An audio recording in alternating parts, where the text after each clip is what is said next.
근데 법원에서 봤을 때는 뭔가 부족한 부분이 있거나 수정이 필요한 부분이 있거나 이렇게 보이는 데가 있을 거예요. 그럴 때 그런 부분들을 보완하라고 좀 더 설명하라고 요구하는 게 바로 보정 권고 또는 보정 명령이라고 하는 거거든요.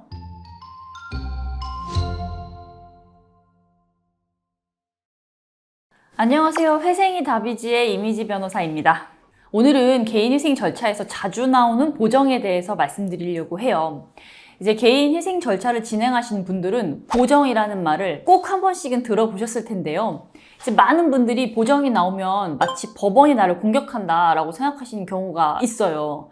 근데 사실 그렇지 않다는 점을 먼저 말씀을 드리고 싶고요. 보정이라는 건 사실 뭐냐면요. 우리가 개인희생 신청서를 접수할 때 이 채무자는 매달 얼마씩 몇 개월 동안에 변제를 하겠습니다 라고 하는 변제 계획안의 초안을 작성해서 제출을 같이 하거든요. 근데 법원에서 봤을 때는 뭔가 부족한 부분이 있거나 수정이 필요한 부분이 있거나 이렇게 보이는 데가 있을 거예요. 그럴 때 그런 부분들을 보완하라고 좀 더 설명하라고 요구하는 게 바로 보정 권고 또는 보정 명령이라고 하는 거거든요.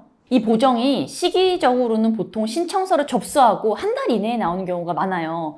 그리고 보정이라는 절차는 보통 4주에서 6주 간격으로 몇 번 나올 수가 있는데 통상적으로는 한두 번 정도 나온다고 보시면 돼요. 그래서 실제로 개인희생 절차가 어떻게 진행되는지를 좀 같이 설명을 드려보면요.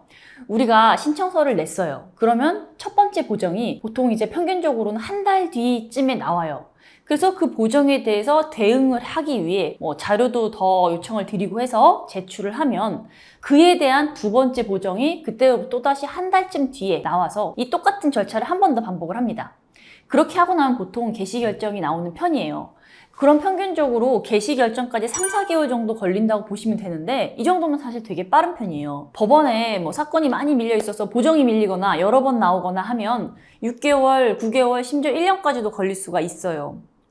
자, 그럼 어떤 보정들이 주로 나오는지를 한번 알아볼게요. 가장 많이 나오는 보정 중에 하나는 소득에 관련된 보정이에요. 근로소득자의 경우에는 상여금을 더해라, 보너스나 인센티브, 직급수당 이런 것들을 다 더해라 이런 보정이 많이 나오고요. 이게 왜냐하면은 어차피 채무자들이 인정받을 수 있는 최저생계비와 추가생계비는 거의 고정이 돼 있으니까 이게 많이 벌면 벌수록 더 많이 갚아야 되는 거거든요. 그렇기 때문에 변제금을 조금이라도 올리려는 목적으로 소득을 좀 더 올려서 다시 계산하라는 보정이 많이 나오는 편이에요.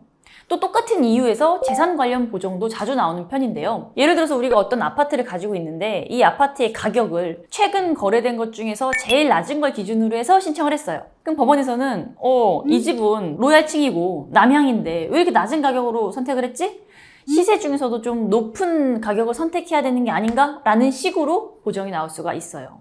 또 추가 생계비에 대한 보정도 많이 나오는데요. 예를 들어서 우리가 부양가족으로 부모님을 올렸어요. 그럼 법원에서는 아버지, 어머니 용돈 좀 주는 정도인 것 같은데 왜 부모님을 부양가족으로 올리지? 이렇게 생각을 해서 이 부분에 대한 추가적인 설명을 하라는 보정을 내릴 수가 있죠. 이런 식으로 우리가 최대한 변제금을 깎기 위해서 낸 내용들을 법원이 하나하나 검토하면서 다시 올리기 위한 보정을 내는 거예요. 그래서 처음에는 예상했던 변제금보다 대부분 조금씩 올라가게 됩니다. 그런데 매번 나오는 보정들이 있어요. 이게 꼭 확인해야 하는 중요한 보정들인데, 자, 첫 번째가 대출금을 받아서 사용한 사용처를 소명하라는 거예요.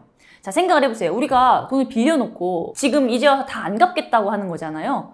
그럼 그 돈을 어디다 썼는지 당연히 물어볼 수 있겠죠. 그리고 우리가 돈을 빌려서 도박이나 유흥, 사치 이런 데 다 쓰고 안 갚겠다고 하면 그건 좀 너무하잖아요. 그래서 법원은 그 대출금을 어디에 썼는지 소명하라고 요구하는 거예요. 두 번째로는 통장 거래 내역에 대한 보정이 있어요. 이 통장에 큰 금액이 오갔다면 그걸 설명해 달라는 거죠. 그러니까 예를 들어서 예전에는 재산이 있었는데 그걸 다 현금으로 찾아서 빼돌리고 대출을 이것저것 받은 다음에 그것도 다 쓰고 그리고 개인회생이나 파산을 한다고 하면 이건 재산 은닉으로 볼 수가 있겠죠. 그래서 그런 큰 금액의 입출금 내역에 대해서는 소명을 해야 합니다. 이 소명을 해야 된다는 점은 모든 법원에서 동일한데 그 구체적인 기준은 법원에 따라서 좀 차이가 있어요. 심한 경우에는 10만 원 이상의 통장 내역을 전부 다 소명하라고 하거나 보통은 한 50만 원 이상 내역에 대해서 소명하라고 하고요. 간혹 일부 법원에서는 100만 원 이상의 거래에 대해서 최근 1년 통장 거래 내역을 다 확인하고 소명해라 이렇게 합니다. 세 번째로는 재산의 처분 과정이나 처분한 재산을 어디에 사용했는지 이 부분에 대한 보정이 나오는데요. 이 세무서 과세증명서를 보면 내가 취득하거나 처분한 재산에 대한 세금 정보가 다 나와요. 그래서 그걸 보고 법원에서 5년 전에 집을 팔았는데 그 돈 어떻게 썼어? 왜 그 돈으로 빚을 안 갚았지? 이런 부분들을 물어볼 수가 있는 거죠. 자, 보정의 목적은 결국 변제금을 좀 높이거나 우리가 소명하지 못하는 부분에 대해서 청산가치에 반영하려는 거예요. 청산가치가 올라가면 그만큼 총 변제금이 올라가야 됩니다. 중요한 점은 통상적으로 보정은 한 2번 정도 나오는 게 일반적이라는 거예요. 만약에 보정이 너무 많이 나온다면 둘 중에 하나라고 볼 수 있어요. 하나는 대리인의 실력이 좀 부족해서일 수도 있고요. 또 하나는 우리는 최대한 봐달라고 계속 얘기를 하는데 법원은 계속 안 된다라고 하면서 보정이 핑퐁처럼 오가는 경우예요. 그러다 보면 개인위생 절차가 1년, 심지어는 2년까지도 넘어가는 경우가 있습니다. 자, 보정은 사실 변수가 너무 많아서 어떤 보정이 나올지 정확하게 예측하기가 어려워요. 하지만 제가 말씀드린 대출금에 대한 사용처, 통장 거래 내역, 재산에 대한 처분 내역 이 세 가지는 거의 항상 나오는 보정이라고 보시면 됩니다. 그래서 이런 보정을 다 통과하고 나면 이제 개시 결정이 나오게 되는데요. 우리가 이 개시 결정에 대해서는 제가 다른 영상에서 자세히 좀 더 알려드리도록 하겠습니다. 자, 오늘 영상이 도움이 되셨다면 구독과 좋아요를 부탁드리고요. 개인위생이나 개인 파산에 대해서 궁금한 점이 있으시다면 아래 고정 댓글에 남겨드린 저희 연락처로 연락을 주시면 저희 사무실에서 친절하게 상담해드리겠습니다. 감사합니다.